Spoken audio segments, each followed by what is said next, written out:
All right. Anyway, so Rapid Response 47, it looks like we're getting close to the shutdown ending. You'll know very soon. And this was from last night from President Trump, just a short clip. Looks like we're getting very close to the shutdown. We'll never agree to give any substantial money or any money to really prisoners, illegals that come into our country. And I think the Democrats understand that. And it looks like we're getting close to the shutdown ending. You'll know very soon. Thank you. All right. Well, you heard it from the president. We're going to know very soon. We already heard from Mike Johnson as recent as just, like within hours ago. So Senator Susan Collins, tonight the Senate took an important step toward reopening the government. This continuing resolution will reopen government immediately, extend funding through January 30th, and provide back pay to all federal workers. This measure also includes 3 full-year fiscal year 2026 appropriations bills, including agriculture, rural development, and FDA, military construction, and veterans affairs, and legislative branch. This 3-bill package, which originally passed the Senate on August 1st with overwhelming bipartisan support, will support the veterans, troops, farmers, and rural communities. This package will also provide full-year funding for SNAP and WIC.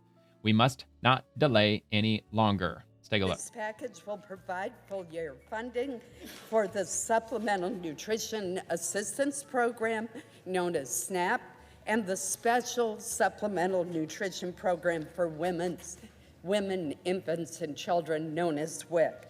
One of the most unfortunate and shameful consequences of the shutdown has been that these vital nutrition programs were in jeopardy for our most vulnerable families, including 170,000 Mainers who rely on the SNAP program.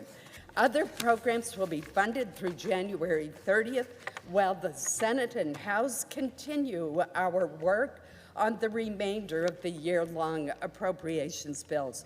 For example, funding for important programs like Head Start, and such as the Low-Income Heating Assistance Program, will now be restored.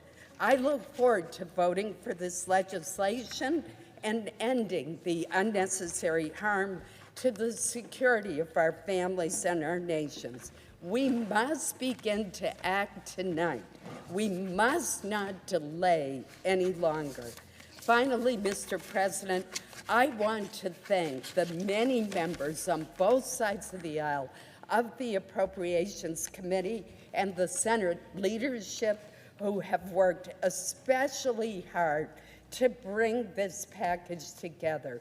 And I would be remiss if I did not also thank our staff. My staff missed an entire night's sleep to get this package together and get the job done. Yeah, who also aren't getting paid, by the way, because they're affected by the shutdown by missing their paychecks. The people that are working with members of Congress, their support staff, and even like the Capitol Police and everybody else, they're not getting paid. So it sounds to me like Democrats, they realized they are by far on the losing end of this. I don't know if they crunched numbers. They were looking at, like any polling. I don't know what they were doing behind the scenes, but maybe they finally woke up and realized we're kind of on the losing side of this, actually substantially, which I've illustrated over and over and over again with Democrats, at least here on the X platform, just getting ratioed like freaking crazy, man. Just ratioed, just getting just absolutely eviscerated on here because they're on the losing side of this. Democrats are 100% while trying to blame Republicans for shit that Democrats have been doing for years. It's ridiculous. All right, Markwayne Mullen, after 40 days, the Senate unlocked a path to reopen the government. Final vote, 60-40. I voted for the 15th time to end the Schumer shutdown, pay our troops and air traffic controllers, and this time passed three key full-year appropriations bills to fund AG, including SNAP, Milcon, VA, and the legislative branch. I'm frustrated that Oklahomans have faced almost 6 weeks of unnecessary hardship, travel delays, and missed paychecks. But after this important vote, I'm optimistic the Schumer shutdown will soon come to an end. It's really hard to say because now it's going to have to go through the House. I mean, is there really any confidence that everyone over in the House, at least the majority over in the House, are going to get this through? Probably will, regardless, because I can't imagine it not having overwhelming Republican support in the House, maybe to the point where they may not even need any Democrats to come across and vote for it. I'm not sure. I don't know. I mean, all the information has been Senate related because it was in the Senate when the government was shut down. So anyway, so let's take a look at this, the roll call vote. On this vote, the yeas are 60 and the nays are 40. 3/5 of the Senate duly chosen and sworn, having voted in the affirmative, the motion upon reconsideration is agreed to. Yay. Motion to invoke cloture on the motion to proceed to the consideration of H.R. 5371, the Continuing Appropriations and Extensions Act. So that's what they voted on, 60 to 40. And Senator John Husted, extending the Biden COVID bonuses before ending the fraud and abuse is like putting a Band-Aid on an open wound. Obamacare is broken, and it's going to take more than a day to fix a problem 15 years in the making. This is what's so surprising to me, that because that's what Chuck Schumer demanded. He was saying, give us a year extension, put that in the CR bill that we get a 1-year extension on the Affordable Care Act, and we'll be ready to open it up. And my pushback was, well, what about the $1.5 trillion, which it looks like they've already left that in the dust at this point, Democrats, and they just want the Affordable Care Act to be carried over for another year. But it sounds to me like they're not even getting that. Sounds like they're going to be negotiating that. So essentially, Republicans getting exactly what they demanded to begin with, just reopen the government. Just do what you are already planned on doing and reopen the government. And then we'll talk about the Affordable Care Act and the healthcare crisis and everything. So let's take a look at this video from Senator John Husted. The president had a proposal today. He posted on Truth Social, pretty long post. Let me read you part of it here. The president said, take from the big bad insurance companies, give it to the people, talking about healthcare, and terminate per dollar spent the worst healthcare anywhere in the world, Obamacare. Unrelated, we must still terminate the filibuster. Let's go to both of those points. What about this proposal that you take the money from the insurance companies, give it directly to the people? He's calling on you, Senate Republicans, to do that. That's the framework of what many of us have been proposing. You know, we need to first eliminate the fraud, get all of the people who are on the program fraudulently that shouldn't be there. That'll save a lot of money. Then target the subsidies towards people who are needy, who will help subsidize their insurance premiums, but fix the overall problem. Obamacare is broken. The Democrats admitted that on the floor the other day. We need to fix it, but you can't do that in the midst of a government shutdown fight. You have to get the government open and get everybody at the table in a bipartisan process, because you can't fix this in a day. They created this problem over 15 years. It's going to take us more than 24 hours to fix the broken Obamacare system. All right, got my kitty up here. Is her purring picking up? Oh, yeah. She's up here on my desk. All right, so anyway, moving on. At least trying to. All right, let's get out of this. Okay. So Senator Mike Crapo, extending the Biden COVID bonuses will not solve the impending health care premium increases that are coming.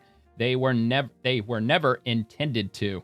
We need to open the government and continue real negotiations to solve this problem. And like, I know there's been a lot of movement between this post and what's going on right now. I included some of these posts because it was over the weekend. It's Monday, so I figured I would include a couple of things that were occurring over the weekend. So it's a short one, though. It's only 57 seconds, so we'll take a listen. Even if we agreed to your request today, all of those people you talk about who are going to get hit with premium increases are going to get hit with premium increases, because this temporary COVID premium enhancement support was never intended to be and never was the foundation of what is driving, or did deal with the foundation of what is driving premium increases. Yep. And like it or not, Democrats, this can't be permanent. These subsidies cannot be permanent. Even with the subsidies in place over the last 3 years, premiums are still rising. They're still going up. They've been going up year after year for like the last 15 years. They just keep going up. Even with the subsidies in place, they still are. And when you remove the subsidies, which were always intended to be temporary, especially the latest round of subsidies, which were put in 2022, strictly only because of COVID, and now that COVID's over, the subsidies have to expire. Well, if they just keep kicking the can down the road and they keep those subsidies in place, Regardless, everybody's premiums are going to keep going up. The subsidies are not going to stop that, and he is absolutely correct. You got to get to the root of the problem to stop the increase. Everybody in America is going to get hit with a massive premium increase, and it's not going to be changed if we give an extension for that 4% that goes to this enhancement. I'm just asking my colleagues on the other side to quit trying to blame Republicans for the premium increases that are coming and say, let's get the government open and let's get together working to solve our healthcare crisis. Absolutely. It's ridiculous they're even blaming Republicans anyway. For fuck's sakes, it's got Obamacare in the name, the Affordable Care Act. This has been 100% on Democrats since day one. Not a single Republican voted for Obamacare. Not a single Republican even voted for the subsidies. How do you like that? Caroline Levitt, I am sorry that the American people, this, by the way, it's on Donald Trump's True Social, obviously, because it says it is. I'm sorry that the American people are being terrorized by Democrats who have decided to shut the government down to make me and other Republicans continue Obamacare's subsidies, which have been a windfall for health insurance companies and a disaster for the American people. The largest health insurance companies have seen their stock prices soar, some over 1,000% since the passage of Obamacare. Meanwhile, Americans' premiums have more than doubled, contrary to President Obama's promise. I believe that the money should go directly to the people to purchase better health care and create competition. This enrichment of health insurance companies must stop. It is long past time to lower premiums, not enrich insurance companies. I stand ready to work with both parties to solve this problem once the government is open. Stop terrorizing the American people. Stop pushing failed policies. Amen. All right, so this comes from Fox and Friends. Remember, this all started with Democrat blackmail. Whoa. The end of the government shutdown is finally in sight. Remember, this all started with Democrat blackmail. Republicans kept voting to open the government with no strings attached. The Democrats continued to vote to keep the government closed unless we paid ransom. And as a result, there was massive suffering across the country, people waiting for nutrition, the airlines backed up, people waiting, work. Now notice, I wish I remember who it was, which Republican senator. Actually, I think it was Senator Kennedy, I think, who said this. He said that Chuck Schumer, once the government is voted by the Democrats to be reopened, you will not see Chuck Schumer's name on this list because he's going to talk to the Democrats and say, look, I need a number of you, like 5. In this case, there turned out to be 8. I need several of you to vote to reopen the government, but I can't put my name on it because I still have to look like from a position of strength that I'm still refusing. I'm still banging my fists, and I'm still angry about us not getting what we want. He was absolutely right. Chuck Schumer's not on this list. He was correct. 6 weeks without receiving pay, and Chuck Schumer continued to change what he was demanding. On Friday, he demanded billions and billions of dollars of taxpayer dollars being sent directly to insurance companies to bail out Obamacare. Republicans have said, we're willing to talk about all of these things, but not while the government is closed. And it looks like today we're on the path because 8 Democrats joined 52 Republicans, and we have the 60 to move forward in this next step to open the government. Yeah, it sounds like some of these Democrats were getting a lot of nasty phone calls from their constituents. Really pissed off. And like I said, they were probably looking at poll numbers and how disastrous that looked. Makes me curious, out of those 8 Democrats, with the exception of John Fetterman, because I don't think that he's up until like 2026 or something.